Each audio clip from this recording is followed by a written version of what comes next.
My wife said that marrying me was a mistake and called me a bad father. She freaked out and went desperate when I walked away and filed for divorce. I stood up and told her that the only reason I work so much is because she can't stop spending my money on things we don't need or use. She refused to get a job or go to school to help her out. I provide for the family.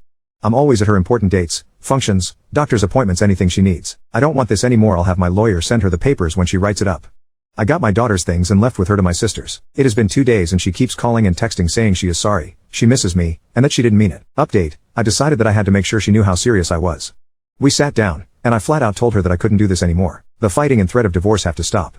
She agreed and said she would not say it. I told her that the next time it was thrown out, it would be the last time. We agreed to go to couples therapy.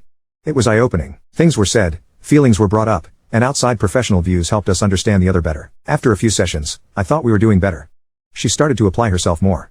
She looked and obtained a job.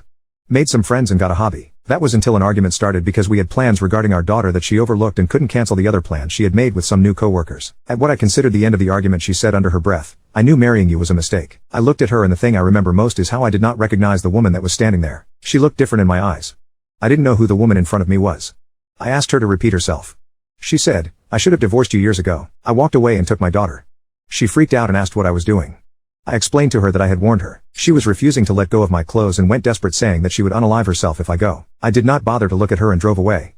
I ended up filing for legal separation. Under the terms we both signed was something along the lines of, while separated, we are still legally married and will not get involved with anyone during this period. One day, when I had my daughter, I needed my wife to take her.